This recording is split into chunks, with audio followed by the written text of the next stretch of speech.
ضلع گجرات میں دریائے چناب کے کنارے جاٹ برادری کا خاندان وڑائچ آباد ہے۔ اس خاندان کی آبادیاں گجرات تحصیل سے لے کر پھالیاں اور کھاریاں تحصیل تک پھیلی ہوئی ہیں۔ ضلع گجرات میں ایک چھوٹا سا گاؤں ہے جس کا نام نتھ ہے۔ اسی گاؤں میں 1921 میں ایک بچے نے جنم لیا جس کا نام ظہور الہی رکھا گیا۔ ظہور الہی نے اپنی ابتدائی تعلیم گاؤں اور پھر اسکول کی تعلیم گجرات شہر میں حاصل کی۔ مڈل کا امتحان پاس کرنے کے بعد 1932 میں چودھری ظہور الہی نے پولیس کے محکمہ میں ملازمت اختیار کی اور ساہیوال شہر میں خدمات انجام دینے لگے۔ 1942 میں وہ ترقی پا کر ہیڈ کانسٹیبل بنا دیے گئے، پھر انہوں نے جلدی محکمے سے استعفیٰ دے دیا۔ چودھری ظہور الہی کے مخالفین کا کہنا ہے کہ انہوں نے استعفیٰ نہیں دیا بلکہ انہیں بدعنوانی کے الزام میں محکمے سے برخاست کر دیا گیا تھا۔ 1944 میں چودھری ظہور الہی نے محکمہ پولیس کو خیر بات کہا اور امرتسر چلے گئے، جہاں ان کے بڑے بھائی چودھری منظور الہی جو کہ پرویز الہی کے والد بھی ہیں پہلے ہی سے مقیم تھے، اور انہوں نے ایک ٹیکسٹائل فیکٹری میں سپروائزر کے طور پر فرائض سر انجام دیے۔ چودھری ظہور الہی بھی اسی فیکٹری میں کام کرنے لگے۔ قیام پاکستان کے بعد چودھری ظہور الہی کی ملاقات اپنے ایک عزیز چودھری عبدالغنی گھمن سے ہوئی جو دودھ کے کاروبار سے وابستہ تھے اور آہستہ آہستہ پنجاب کی سیاست میں اپنے قدم جما رہے تھے۔ آگے چل کر چودھری عبدالغنی گھمن مغربی پاکستان کی صوبائی کابینہ کے رکن بھی بنے۔ تقسیم کے بعد چودھری عبدالغنی گھمن کی امداد سے چودھری ظہور الہی کو میلہ رام ملز الاٹ ہوئی۔ میلہ رامز مل کی الاٹمنٹ سے چودھری ظہور الہی کی زندگی میں انقلاب برپا ہو گیا اور وہ جلد ہی گجرات میں بھر میں اس کاروبار پر چھا گئے اور متوسط درجے کے چودھری ظہور الہی اب گجرات کے امیر چودھریوں میں شمار ہونے لگے تھے۔ آہستہ آہستہ وہ رفاہی اور سماجی بہبود کے کاموں میں بھی نمایاں ہونے لگے۔ چودھری ظہور الہی نے عملی سیاست کا آغاز ریپبلکن پارٹی سے کیا۔ گجرات میں مسلم لیگ کے دفتر پر قبضہ کر کے اس پر ریپبلکن پارٹی کا بورڈ اویزہ کر دیا۔ ریپبلکن پارٹی کے اہم لیڈر مغربی پاکستان کے وزیر بلدیات مخدوم زادہ حسن محمود نے انہیں گجرات ڈسٹرکٹ بورڈ کا چیئرمین نامزد کر دیا۔ 1958 میں مارشل لا کے نفاذ کے بعد چودھری ظہور الہی ڈسٹرکٹ بورڈ گجرات کے ایڈمنسٹریٹر نہ رہے اور ان کے خلاف ان کے سیاسی حریفوں نے مقدمہ بازی شروع کر دی، جن میں ایک مقدمے میں انہیں 6 ماہ کی سزا سنا دی گئی۔ پوری سزا بھگتنے کے بعد وہ جب رہا ہوئے تو انہوں نے دوبارہ اپنے علاقے کے عوام کے لیے کام شروع کیا۔ 1962 میں جب قومی اسمبلی کے انتخاب ہوئے تو چودھری ظہور الہی گروپ مکمل طور پر اپنے حریفوں کو شکست دے کر اسمبلی میں جا پہنچا۔ 1962 میں جب مسلم لیگ کنونشن کی بنیاد رکھی گئی تو چودھری ظہور الہی اس کے جنرل سیکرٹری منتخب ہوئے۔ فیلڈ مارشل ایوب خان کے بہت قریبی ساتھی شمار کیے جانے لگے اور اس کے ساتھ مغربی پاکستان کے گورنر نواب کالا باغ کے ساتھ بھی ان کی خاصی دوستی رہی۔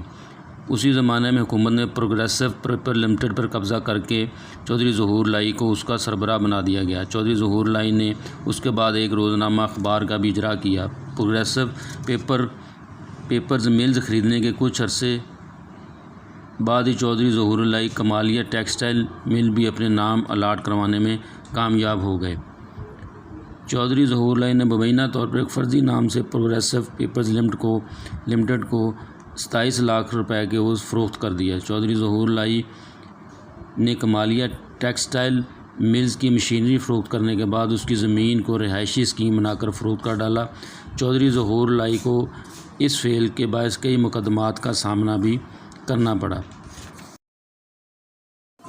1965 کے ہونے والے قومی اور صوبائی اسمبلی کے انتخاب میں چودھری ظہور الہی کو شکست کا سامنا کرنا پڑا۔ 1970 میں وہ کونسل مسلم لیگ میں شامل ہوئے اور 1970 کے عام انتخاب میں چودھری ظہور الہی نے قیوم مسلم لیگ کے امیدوار نواب زادہ اصغر خان کو شکست دی۔ اس کے علاوہ وہ پارلیمانی لیڈر کی حیثیت سے قومی اسمبلی میں اپنے فرائض سر انجام دیتے رہے۔ بھٹو کے خلاف جو سیاسی محاذ بنا اس میں درج ذیل جماعتیں شروع ہوا، جس میں جمعیت علماء اسلام، جماعت اسلامی، نیشنل عوامی پارٹی پاکستان، مسلم لیگ، جمعیت علماء پاکستان، تحریک استقلال اور خاکسار تحریک شامل تھی۔ اس کو بنانے میں چودھری ظہور الہی کا خصوصی ہاتھ تھا۔ بھٹو کے عہد میں چودھری ظہور الہی کے خلاف 47 مقدمات درج کروائے گئے۔ اس کے علاوہ ان کی اہلیہ بڑے بھائی منظور الہی، بیٹے چودھری شجاعت حسین اور ان کے داماد پرویز الہی کے خلاف بھی مقدمات درج کرائی گئے۔ چودھری صاحب کو ایک مقدمے میں گرفتار کر کے بلوچستان میں کولو جیل میں بند کر دیا گیا۔ نواب اکبر بگٹی جو اس وقت گورنر بلوچستان تھے، انہوں نے انکشاف کیا کہ بھٹو کا حکم تھا کہ چودھری اور پرویز الہی کو قتل کر دیں، مگر انہوں نے انکار کر دیا۔ 1977 کے مارشاء اللہ کے بعد چودھری ظہور الہی ضیاء الحق کے ساتھی بن گئے۔ جولائی 1978 میں چودھری صاحب چودھری محمد ضیاء الحق کی کابینہ میں وفاقی وزیر محنت و افرادی قوت مقرر ہوئے، جس میں پاکستان قومی اتحاد کے نمائندوں کو نمائندگی دی گئی تھی۔ 25 ستمبر 1981 کو چودھری ظہور الہی کا سیاسی سفر ختم ہوا اور انہیں لاہور میں قتل کر دیا گیا۔ اس وقت بھٹو کو سزائے موت سنانے والے جج جسٹس مولوی مشتاق اور بھٹو کے مقدمہ قتل کے اسپیشل پبلک پراسیکیوٹر ایم اے رحمان بھی ان کی کار میں سوار تھے۔ بعد میں اس قتل کی ذمہ داری میر مرتضیٰ بھٹو نے قبول کر لی اور کہا یہ ان کی تنظیم الذوالفقار کا کارنامہ ہے۔ چودھری ظہور الہی کی ناگہانی موت کے بعد ان کے چودھری شجاعت حسین بھتیجے اور داماد چودھری پرویز الہی ان کے سیاسی جانشین کے طور پر ابھرے۔ چودھری شجاعت حسین 1945 میں گجرات میں پیدا ہوئے۔ انہوں نے لندن سے انڈسٹریل مینجمنٹ کا کورس پاس کیا اور پاکستان واپس آ کر اپنے والد کے کاروبار کی نگرانی کرتے رہے۔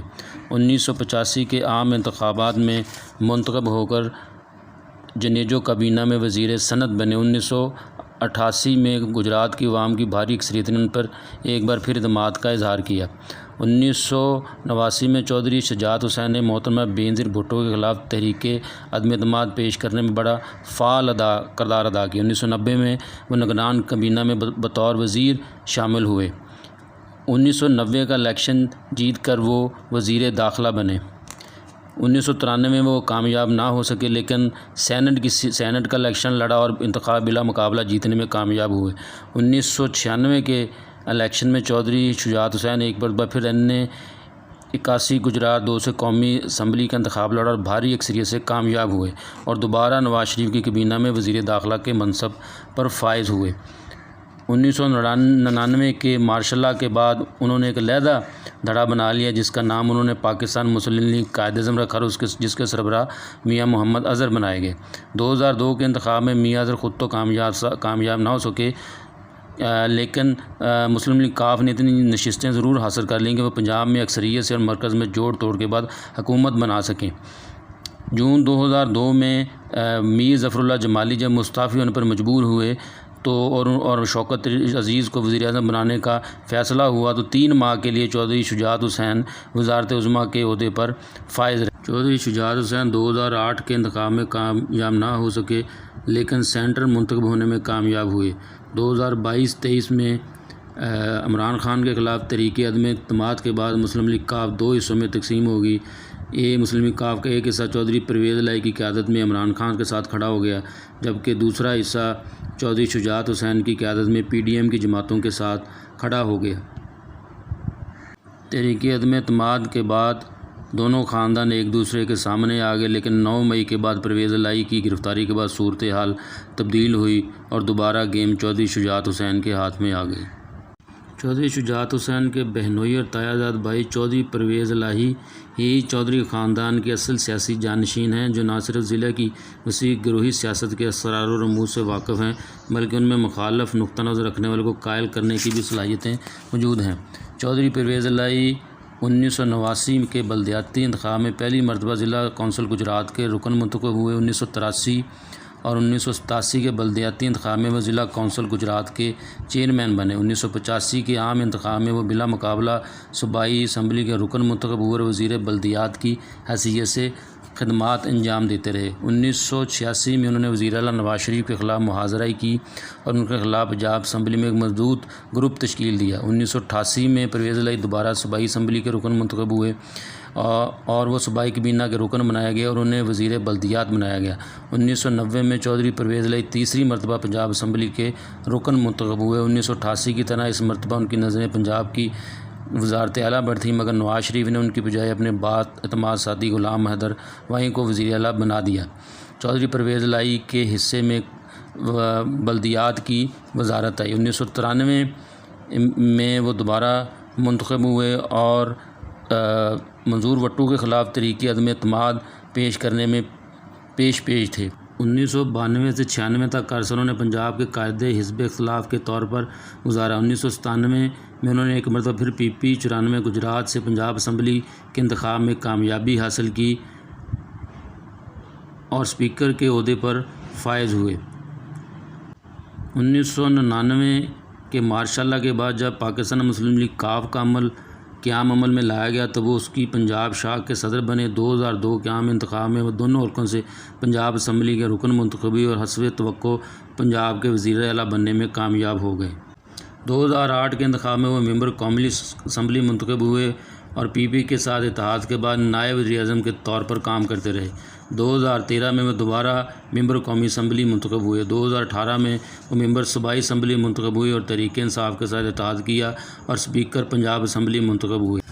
عمران خان کے خلاف تحریک عدم اعتماد کے بعد وہ دوبارہ پنجاب کی وزیر اعلیٰ بنے اور ان کی یہ مدت جنوری 2023 تک تھی۔ چودھری ظہور اللہ کا خاندان رشتہ داریوں کے اعتبار سے پنجاب کا انتہائی بااثر خاندان بن چکا ہے۔ اس خاندان کی رشتہ داریاں پنجاب بھر کے بڑے سیاسی اور غیر سیاسی خاندانوں میں پھیلی ہوئی ہیں۔ چودھری ظہور اللہ وزیر آباد کے چودھری ریاست علی چٹھا کے سمدھی ہیں۔ اس طرح پیپلز پارٹی کے سابقہ MNA اور ضلع سیالکوٹ پیپلز پارٹی کے سابقہ صدر خورشید عالم چیمہ بھی اس خاندان کے قریبی رشتہ دار ہیں۔ سابق رکن اسمبلی اور پیپلز پارٹی گجرات کے رہنما سرور جوڑا چودھری تجمل حسین کے بنوئی ہیں۔ چودھری تجمل حسین کی صاحبزادی تنزیلہ عامر چودھری انور علی چیمہ کی بہو اور عامر سلطان چیمہ کی اہلیہ ہیں۔ چودھری ظہور اللہ کے گھرانے کی رشتہ داریاں میاں والی کے روکڑی خاندان سے بھی قائم ہیں۔ چودھری شجاعت حسین کے بھائی سینیٹر امیر عبداللہ خان روکڑی کے بھانجے اور سابق صوبائی وزیر گل حمید خان روکڑی کے داماد ہیں۔ چودھری خاندان کی ایک اور رشتہ داری اٹک کے کھنڈڑ خاندان سے بھی ہے۔ اس کے خاندان کے سردار محمد صادق کے بیٹے میجر ریٹائر طاہر صادق چودھری خاندان کے داماد ہیں۔ طاہر صادق 1997 میں پنجاب اسمبلی کے رکن منتخب ہوئے جبکہ 2001 اور 2005 میں وہ چکوال کے ضلعی ناظم منتخب ہوئے۔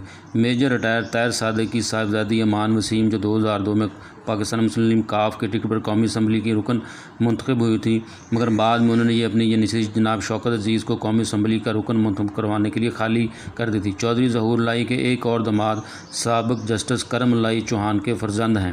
اسی طرح چودھری پرویز اللہ کے دونوں بیٹے مونس اللہ اور حسین اللہ ممبر قومی اسمبلی ہیں۔